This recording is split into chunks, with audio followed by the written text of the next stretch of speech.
talking about acrostic poems. Has anyone ever heard that word? Does anyone know what that means? Acrostic sounds a little bit scary and sounds like a really big word, but it's actually a very fun poem. You guys are going to have a great time creating these poems today.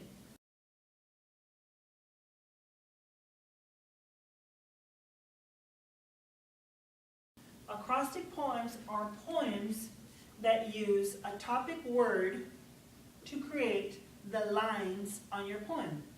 So for this example, our topic is going to be about pets. So as you can tell, I have put the word pets and I've made it very bold. I put some construction paper, the colors are bright, so when you all read this poem, you're going to know that our topic is about pets. When you create your acrostic poems, when you write them or draw them, your topic word needs to be bolded, needs to be highlighted on your paper. You can either make it all capital letters or make some little drawings next to the letters, something that shows the reader that the topic word is going to emphasize the topic word, and they'll know that that poem is going to be about whatever your topic word is, which has been bolded and highlighted. And in this case, it's pets.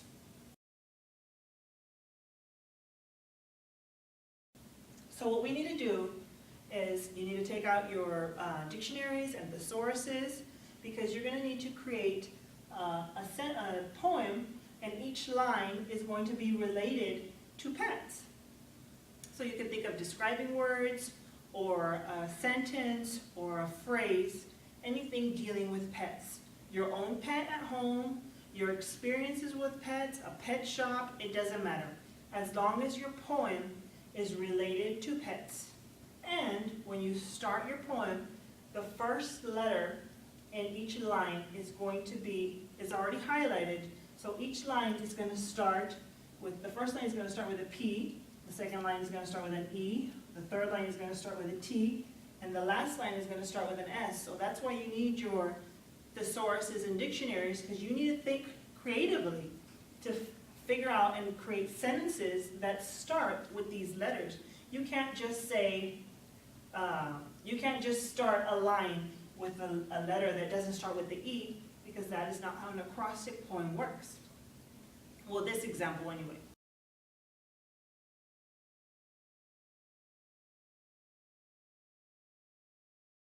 So let's start with the P.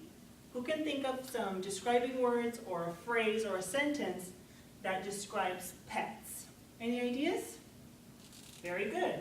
Pets are playful and fun. So that's going to be our first line. But look, since the P is already highlighted, I do not need to write P again here. What I'm going to do is continue the word playful and fun. I'm going to continue the word, and the P is already highlighted, so I don't need to write that. So playful and fun is your first line. Second line with an E. Any ideas on what we can talk about concerning pets that starts with an E? Great job. Pets are energetic and cool. So again, I do not need to write the E, energetic and cool. This is our second line. T. Any ideas about a T? What can we continue to add to our poem related to pets that starts with a T? Very good. You need to take care of your pets. So the third line is take care of them. And last line, this is going to be a short poem because our topic word is very small. Last line starts with an S. What sentence or phrases can we put starts with an S related to pets? Very good, yeah. You need to show pets our love. Show them our love. Very good. So remember, when you're creating these poems, you're writing sentences, so always remember your grammar, periods at the end, exclamation points, commas if needed. I did not need any commas.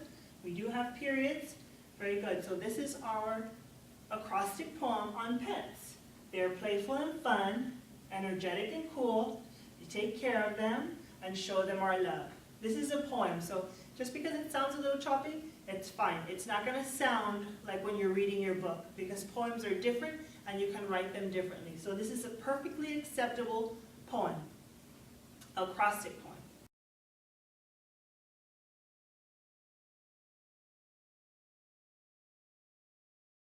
Now I chose to put my letters vertically because I knew I was going to write sentences, so I knew I needed room to write each line of my poem. But this isn't always the case. You don't always have to have the letters vertically. You can have them horizontally.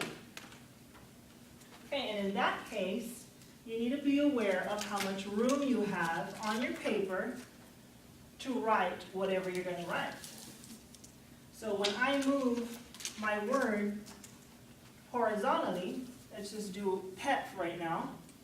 Now I cannot write playful and fun horizontally with my horizontal topic word bolded like this. In this case, our words or phrases will be vertical. So playful and fun, if your paper is long enough and if you bold it but don't have the topic word too big and you have enough room, you can write playful and fun going vertical. But if you can't, if you don't have enough room, all you need to do is write a describing word. So P for pets is playful. You see, I didn't write the P because it's already there. Playful going down. E for pets is energetic. You see, you can create these acrostic poems differently. T. Well, I put take care of them, but since we're going with describing words, who can think of a describing word that starts with the T? Tough. Yeah, that's a good one. So let's put tough. Tough. Pets could be tough. You have a tough dog. So here we go. This is an acrostic poem with my letters going horizontally. This is my acrostic poem with my letters going vertically. You could do it any way you want. So,